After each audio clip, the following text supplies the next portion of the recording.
Você está estudando para o exame da ordem e já percebeu que resolver questões de exames anteriores é importante e deve ser um dos pilares da sua preparação? Se você quiser assistir mais uma aula gratuita de resolução de questões, fica comigo.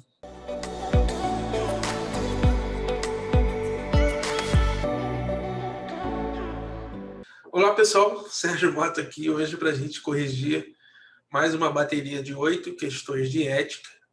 Nós temos tido um feedback muito bom de quem está assistindo às nossas aulas e foi solicitado mais questões de ética. Nós vamos disponibilizar hoje as 8 questões de ética do 29º exame da ordem. Se você gostar do conteúdo, você já deixa o seu like, se inscreva no canal e ative o sininho para receber as notificações das demais aulas que estão por vir. Um forte abraço, bons estudos! Olá pessoal, Sérgio Mota aqui hoje para a gente corrigir as questões de ética do 29º exame da ordem. Júnior é bacharel em Direito, formou-se no curso jurídico há 6 meses e não prestou ainda o exame da ordem para sua inscrição como advogado, embora pretenda fazê-lo em breve. Por ora, Júnior é inscrito junto à OAB como estagiário e exerce estágio profissional de advocacia em certo escritório credenciado pela OAB há 1 ano. Nesse exercício, poucas semanas atrás, juntamente com um advogado devidamente inscrito como tal, prestou consultoria jurídica sobre determinado tema, solicitada por um cliente do escritório. Os atos foram assinados por ambos. Todavia, o cliente sentiu-se lesado nessa consultoria, alegando culpa grave na sua elaboração. Considerando o caso hipotético, bem como a disciplina do Estatuto da Advocacia e da OAB, assinale a opção correta. Olha só, pessoal, para a gente resolver essa questão, a gente teria que saber os seguintes aspectos da Lei 8.906. Vamos lá? Artigo 3º. O exercício da atividade de advocacia no território brasileiro e a denominação de advogado são privativos dos inscritos na Ordem dos Advogados do Brasil. Parágrafo 2º, aqui está de azul. O estagiário de advocacia regularmente inscrito pode praticar atos previstos no artigo 1º. Atos reservados a advogados, na forma do regimento geral, em conjunto com o advogado e sob a responsabilidade deste. Quem? Do advogado. Embora o estagiário possa assinar em conjunto, a responsabilidade é do advogado, sempre. O estágio profissional poderá ser cumprido por bacharel em Direito. Entenda-se quem já se formou e não prestou o exame da ordem e foi aprovado, que queira se inscrever na OAB, ou seja, ele pretende fazer o exame e, lógico, quer ficar exercendo a advocacia, ainda que como estagiário. Logo, visto isso aqui, pessoal, a gente parte para as assertivas. Letra A, Júnior não poderia atuar como estagiário. Pessoal, de acordo com o artigo 9º da Lei 8.906, parágrafo 4º, Júnior, que é bacharel em Direito e formado há 6 meses, pode exercer o estágio profissional. Júnior não poderia atuar como estagiário? Errado, tá? De acordo com o artigo 9º, parágrafo 4º. Júnior não poderia atuar como estagiário? Errado. O erro está aqui, De acordo com o artigo 9º da Lei 8.906, de 1994, parágrafo 4º, e pode atuar como estagiário, sim. Júnior poderia atuar como estagiário. Opa, essa primeira sentença está correta. Vamos ver a segunda sentença. A OAB, muitas vezes, frequentemente, faz esse tipo de assertiva. Primeira e segunda sentença. Às vezes a primeira está errada e a justificativa está correta. Às vezes a primeira está correta e a segunda sentença está incorreta, o que deixa a assertiva toda incorreta. A assertiva correta sempre é aquela em que a primeira e a segunda sentenças estão corretas. Então preste atenção nisso. Júnior poderia atuar como estagiário? Sim. Já a responsabilidade pelo conteúdo da atuação na atividade de consultoria praticada é solidária, não é solidária, é exclusiva do advogado. Ainda que assine o ato o estagiário e o advogado, de acordo com o artigo 3º, parágrafo 2º, a responsabilidade é sempre do advogado. Pessoal, gabarito é letra D. Júnior poderia atuar como estagiário. Beleza. Já a responsabilidade pelo conteúdo da atuação na atividade de consultoria praticada é do advogado José dos Santos. Vamos para a próxima. Pessoal, o advogado X foi preso em flagrante enquanto furtava garrafas de vinho de valor bastante expressivo em determinado supermercado. Conduzido à delegacia, foi lavrado auto de prisão em flagrante, sem a presença do representante da OAB. Com base no disposto do Estatuto da Advocacia e da OAB, assinale a correta. Artigo 7º, a gente fazia essa questão, a gente tinha que ter a noção desse direito e dessa prerrogativa dos advogados, previsto no artigo 7º, inciso 4, da Lei 8.906. São direitos do advogado. Inciso 4. Ter a presença de representante da OAB quando preso em flagrante por motivo ligado ao exercício da advocacia. Percebam que ele tem direito a ter a presença do representante da OAB quando preso em flagrante por motivo do exercício da advocacia. Para a lavratura do auto respectivo, sob pena de nulidade, e nos demais casos não relacionados ao exercício da advocacia, basta a comunicação expressa asseccional da OAB. Perfeito? Então, esse aspecto aqui você teria que ter na sua mente para resolver essa questão. Baseado nisso, vamos para as assertivas. A lavratura do auto de prisão em flagrante foi evada de nulidade? Não, né, pessoal? Nesse caso concreto, não, porque ele foi preso furtando garrafas de vinho, que nada tem a ver com o exercício da advocacia. Então, ser preso em flagrante sem a presença do representante da OAB não torna o ato evada de nulidade. B. A lavratura do auto de prisão em flagrante não é viciada, desde que haja comunicação expressa asseccional da OAB respectiva. Pessoal, perfeito, né? É o que diz o artigo 7º, inciso 4º da Lei 8.906. Letra B é o gabarito. Vamos ver as outras. A lavratura do auto de prisão foi evada de nulidade? Não, a gente já viu que não. A lavratura do auto de prisão em flagrante não é viciada. Opa! Vamos ver a justificativa. E independe de comunicação? Não. Aqui, ó. Depende. Independe está errado. Então, eis aí os motivos pelos quais as outras assertivas estão incorretas. Gabarito, letra B. Vamos para a próxima.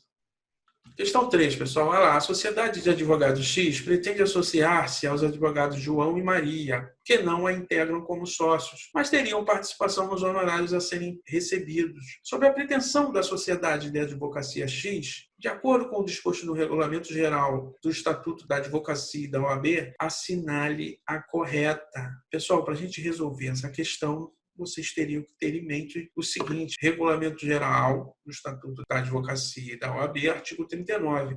A sociedade de advogados pode associar-se com advogados sem vínculo de emprego para participação nos resultados. Os contratos referidos neste artigo são averbados no registro da Sociedade de Advogados. Então, os contratos de associação devem ser averbados no registro da Sociedade de Advogados que queira associar-se, tá bom?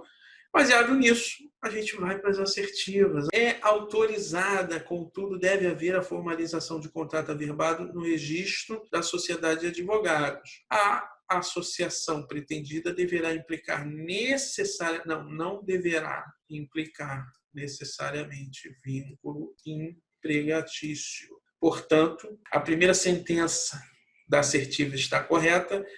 A observação feita na segunda sentença está incorreta, o que deixa toda a assertiva incorreta. Letra B é autorizada. Opa! Contudo, deve haver formalização do contrato no registro da sociedade. Beleza? É o que diz o artigo 39, parágrafo único. A associação pretendida não implicará vínculo empregatício. Pessoal, perfeito, né? Gabarito. Letra B. Perceba que ele vai brincar com essas duas sentenças. Quem pega esse feeling da prova já resolve a questão de forma mais tranquila. A letra C é autorizada, independentemente de averbação? Não, depende, né, pessoal? O que está o erro da assertiva? D, não é autorizada, a gente já viu que ela é autorizada. Gabarito, letra B.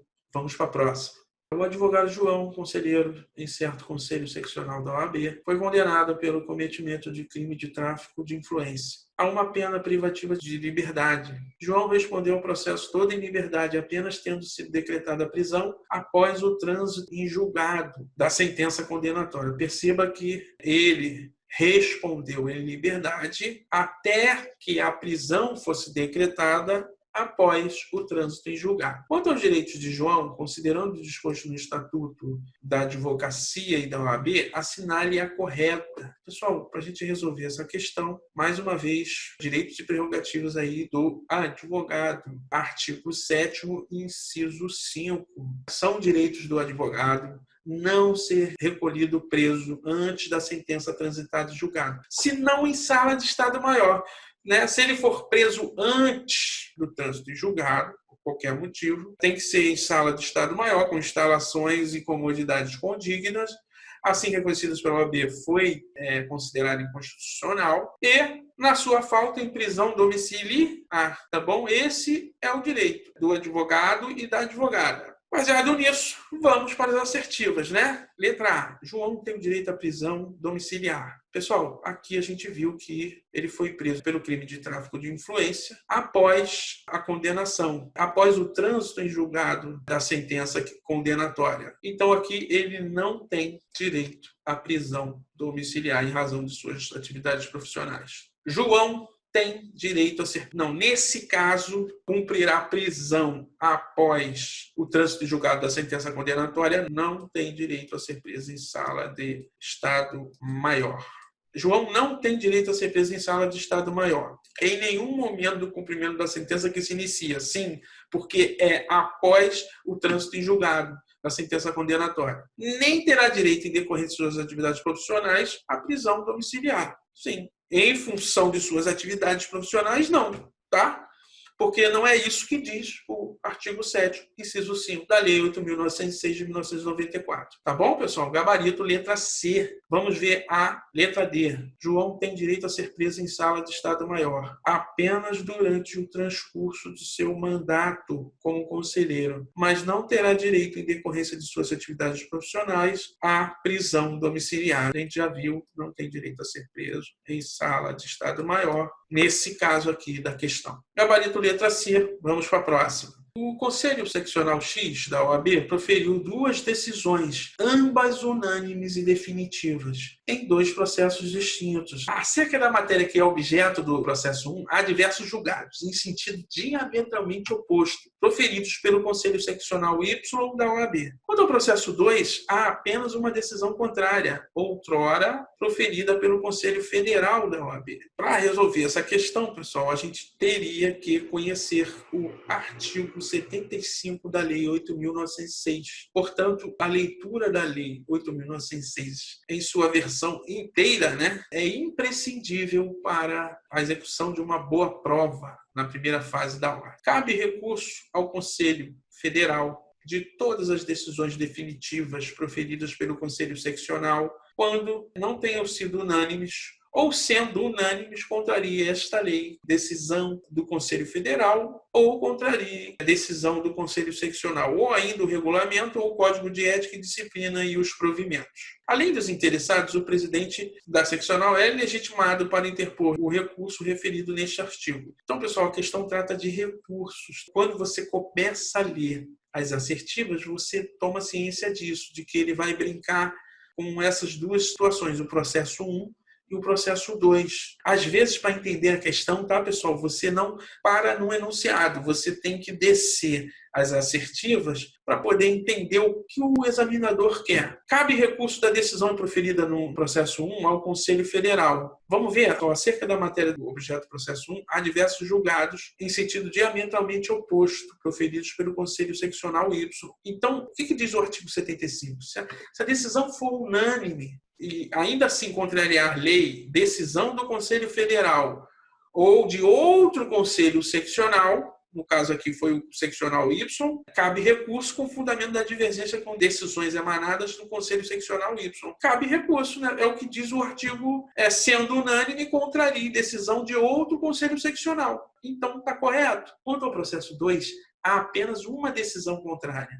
outrora proferida pelo Conselho Federal. Vamos voltar para o 75. Sendo a decisão definitiva e ainda assim unânime, cabe recurso se a decisão contrariar decisão do Conselho Federal, da OAB, e com base na divergência com a decisão do Conselho Federal. Sim, basta uma decisão divergente do Conselho Federal.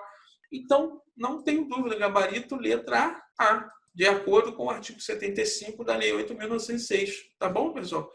Aí, nas outras assertivas, ele brinca com essa dicotomia, dizendo que não cabe recurso da decisão proferida no processo 1. A gente viu que cabe recurso no processo 1 e também cabe no processo 2. Letra C. Não cabe recurso da decisão proferida no processo 1 ao Conselho Federal da OAB. No entanto, não cabe recurso no 2? Não, cabe recurso no 1 e cabe recurso no 2. Não cabe recursos das decisões proferidas no processo 1 e 2? Cabe recurso sim, tá bom? Gabarito, letra A. 6. A conduta de um juiz em certa comarca implicou violação às prerrogativas de advogados previstas na Lei nº 8.906, demandando representação administrativa disciplinar em face do magistrado. Considerando a hipótese narrada, de acordo com o Regulamento Geral do Estatuto da Advocacia e da OAB, assinale a afirmativa correta. Pessoal, para resolver essa questão, Regulamento Geral do Estatuto da Advocacia e da OAB, artigo 15, compete ao presidente do Conselho Federal, do Conselho Seccional ou da subseção, ao tomar conhecimento de fato que possa causar ou que já causou violação de direitos e prerrogativas da profissão, adotar providências judiciais e extrajudiciais cabíveis para prevenir ou restaurar o império do Estatuto em sua plenitude, inclusive mediante representação administrativa. O presidente, seja do Conselho Federal, do Conselho Seccional ou da subseção, pode designar um advogado investido com poderes bastantes para as finalidades deste artigo. Vamos lá para as assertivas. É de competência dos presidentes do Conselho Federal, do Conselho Seccional, da subseção formular e representação administrativa cabível. Beleza, a primeira sentença está correta. Vamos ver a segunda sentença. Vocês têm que tomar cuidado com isso. Em razão da natureza da autoridade e da providência, o ato não pode ser delegado. Pessoal, o ato pode ser delegado de acordo com o parágrafo único do artigo 15 do Regulamento Geral do Estatuto da Advocacia. Esse erro deixa toda a assertiva incorreta. B. É a competência apenas dos presidentes do Conselho Federal ou do Conselho Seccional formulário. Aqui restringe, porque o da presidente da subseção, onde estiver, também é competente. Letra C. É competência apenas do presidente da seccional formular a representação. Não, seccional não. Pode ser o Conselho Federal também. Ou subseção. Ou apenas restringe a assertiva, o conceito jurídico. Letra D. É competente o presidente do Conselho Federal, do Conselho Seccional ou da subseção formulária a representação administrativa cabível. Todavia, pode ser designado outro advogado investido com bastante poderes para o ato. Perfeito, ele pode designar advogado investido de poderes para o ato e a competência aqui está correta. Gabarito, letra D. Questão 7. Milton, advogado, exerceu fielmente os deveres decorrentes do mandato outorgado para a defesa do cliente Tomás em juízo. Todavia, Tomás deixou injustificadamente de efetuar o pagamento de valores acordados a título de honorários. Em 8/4/2019, após negar-se ao pagamento devido, Tomás solicitou a Milton que agendasse uma reunião para que este esclarecesse de forma pormenorizada questões que entendia pertinentes e necessárias sobre o processo. Contudo, Milton informou que não prestaria nenhum tipo de informação judicial e sem pagamento, a fim de evitar o aviltamento da atuação profissional. Em 10/5/2019, Tomás solicitou que Milton lhe devolvesse alguns bens móveis que haviam sido confiados ao advogado durante o processo, relativo ao objeto da demanda. Milton também se recusou, pois pretendia alienar os bens para compensar os honorários devidos. Considerando o caso narrado, o cenário é correto. Pessoal, aqui nós estamos falando de condutas éticas que todo advogado tem que ter, né? O que nos remete ao Código de Ética e Disciplina da Ordem dos Advogados do Brasil, o artigo 12.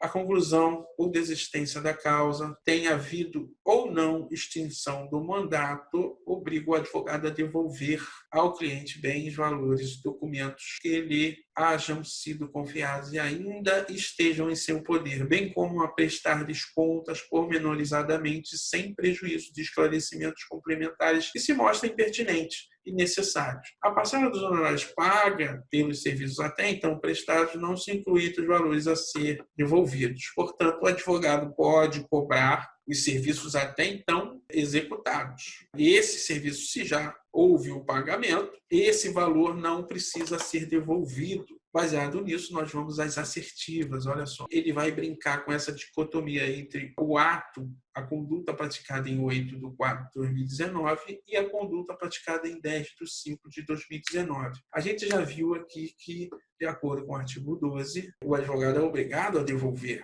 ao cliente os bens, valores e documentos confiados. E também é obrigado a prestar esclarecimentos complementares que se mostrem pertinentes e necessários, geralmente prestação de contas, né, pessoal? Então, isso independentemente do recebimento dos honorários. Por quê? Porque ele pode executar. Existe um meio já previsto em lei. Não é retendo valores, bens ou qualquer outra coisa que o advogado vai obrigar o cliente a efetuar o pagamento. Então, baseado nisso, vocês já perceberam que ambas as condutas de Milton, praticadas em 8/4/2019 e em 10/5/2019, configuram infrações éticas passíveis de punição. Tá bom? Então, gabarito letra B. Esse gabarito torna as outras assertivas incorretas, nas quais o examinador vai brincar com essa dicotomia, né? Afirmando que ora um constitui infração, o outro não, sendo que o gabarito, ambas as condutas configuram infração ética. Gabarito letra B. Vamos para a próxima.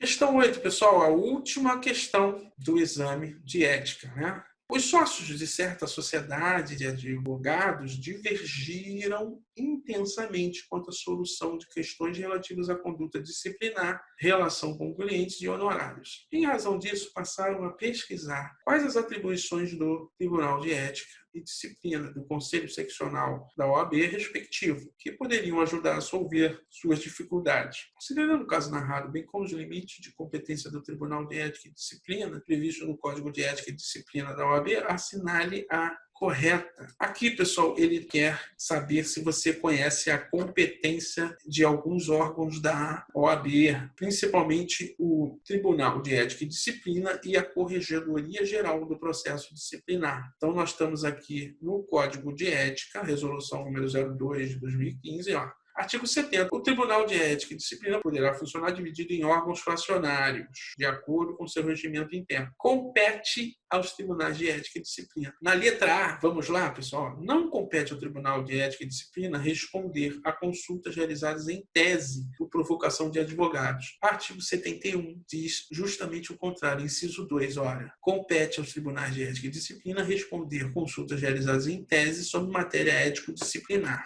Não. Ele responde justamente os casos. Então, o erro aqui, ó, não compete? Compete. Realizadas em tese, atuando apenas, não. Ele não atua em situações concretas nesse caso, apenas em tese, tá? Você não poderia fazer uma consulta de um caso concreto, teria que fazê-lo de forma em tese, né? Esses são os dois erros da letra A, com base no artigo 71, inciso 2 do Código de Ética. B. Compete ao Tribunal de Ética e Disciplina atuar como conciliador de pendências concretas relativas à partilha de honorários entre advogados contratados conjuntamente. Pô, maravilha, né, pessoal? Artigo 71, inciso 6, a linha B. Partilha de bens contratados em conjunto ou decorrente de subestabelecimento, bem como os que resultem de sucumbência nas mesmas hipóteses. Portanto, gabarito é letra B, não resta dúvida. Essa é uma das atribuições do Tribunal de Ética e Disciplina. Letra C. Não compete ao Tribunal de Ética e Disciplina ministrar cursos destinados a resolver dúvidas usuais dos advogados no que se refere à conduta ética. Está aqui, ó, artigo 71, inciso 5, organizar, promover e também ministrar cursos acerca da ética profissional do advogado e estabelecer parcerias com as escolas de advocacia com o mesmo objetivo. Então, quando ele diz aqui, não compete, na verdade compete. Letra D. Compete ao Tribunal de Ética e Disciplina coordenar as ações do Conselho Seccional respectivo dos demais conselhos seccionais, com o objetivo de reduzir a ocorrência de infrações.